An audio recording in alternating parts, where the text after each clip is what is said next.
My name is Eva Ponce, and in this segment, I'm going to wrap up the Fresh Connection game. During the last weeks, you had the opportunity to play 4 rounds of the game, so at this point, you should be very familiar with the Fresh Connection. I want to share with you the key insights and the main takeaways of this simulation game.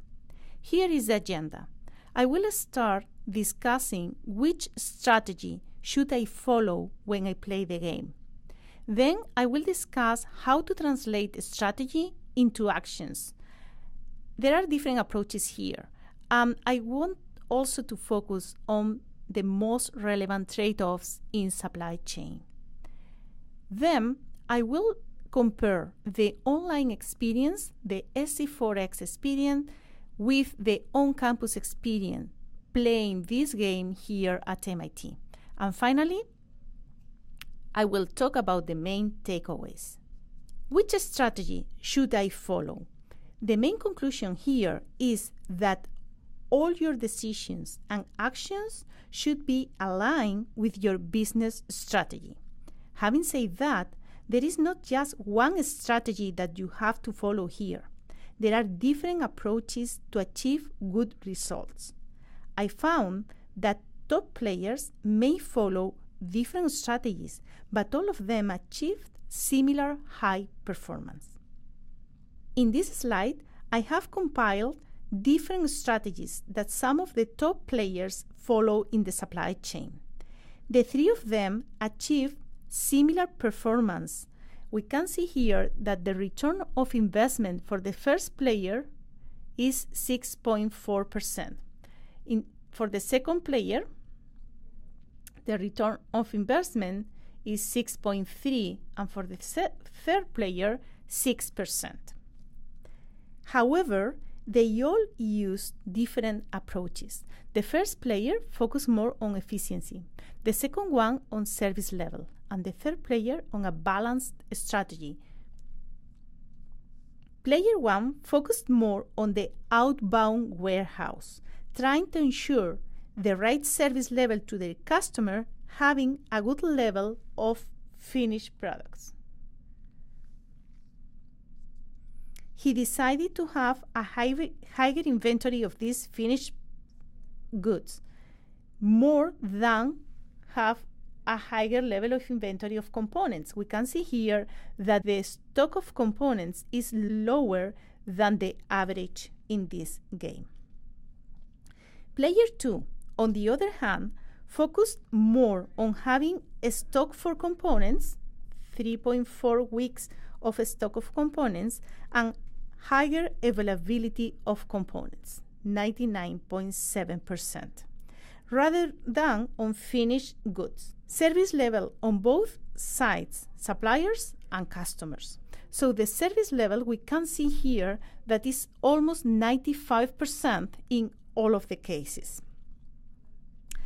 Player 3 show a more balanced strategy of both efficiency and service level, and almost equal focus on inbound and outbound logistics. The stock of components is 2.8, and also the stock of finished products, exactly the same, compensating with a very high availability of components, almost 100%, 99.9% of availability of components. Let's focus now on how to translate strategy into actions. The following slide illustrates how to translate efficiency into action in this game. This player focused on the efficiency in the purchasing area. We can see that the raw material cost is lower than the average. We can also see that the utilization of the raw material warehouse is also much lower than the average in this game. We can conclude that this player spends very little in purchasing and also saves some money in this inbound warehouse. Compensate this by having a higher stock of finished products in order to meet their service customer requirement. In this case, he has a reasonable service level, 95.7%, which is very reasonable. Let's see now the service level strategy. This player invests much more in the reliability of suppliers. We can see this information here. And also in component inventory. So here we observe that the level of components is much higher than before. Consequently, the availability of components is very high. It's 99.7%.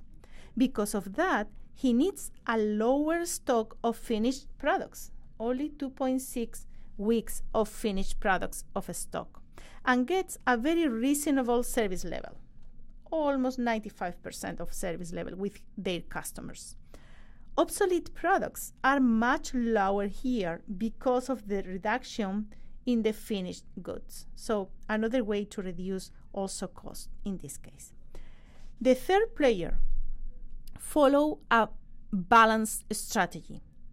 This player represents a balanced strategy between looking for efficiency, lower cost, and a reasonable service of level with suppliers and customers.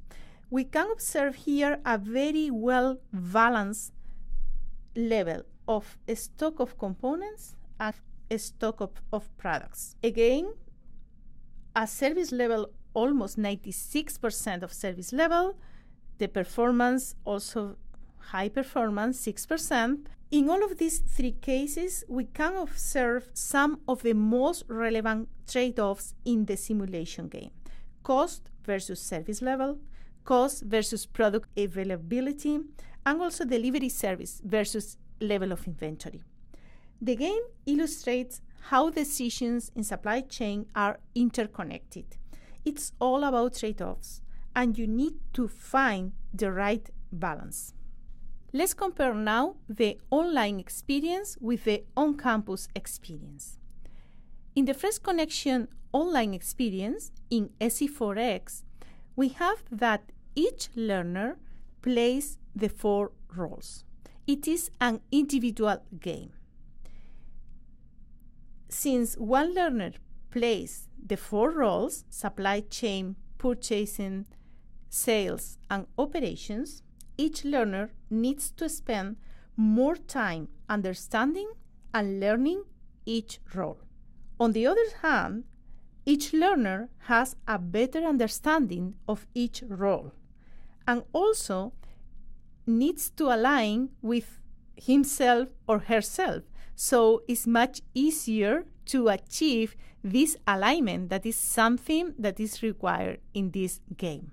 In the case of the on-campus game, students play in teams. That means that each student that only need to go through one role, but they need to convince their team members about the actions they want to take.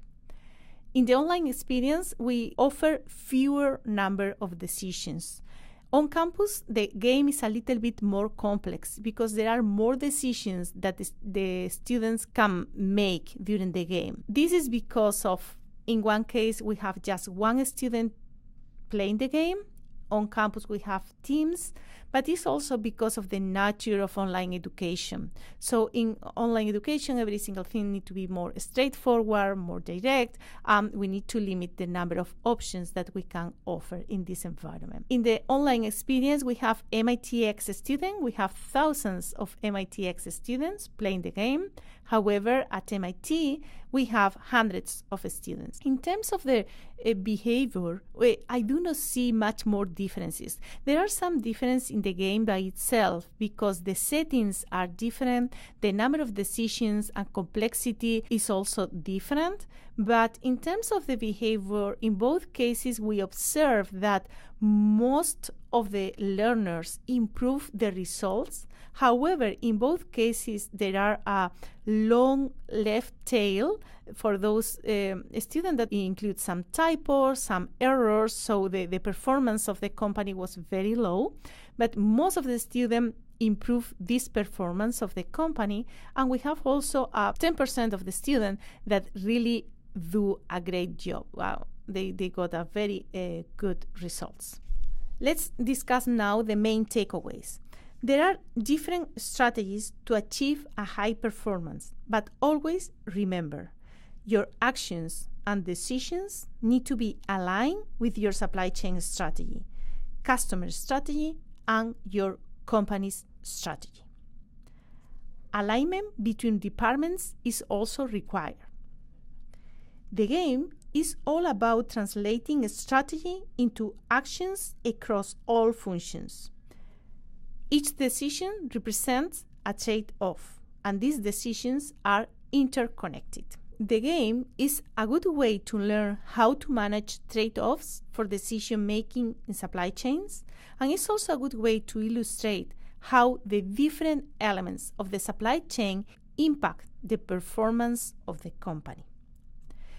We have observed great results in SC4x even with a limited number of decisions.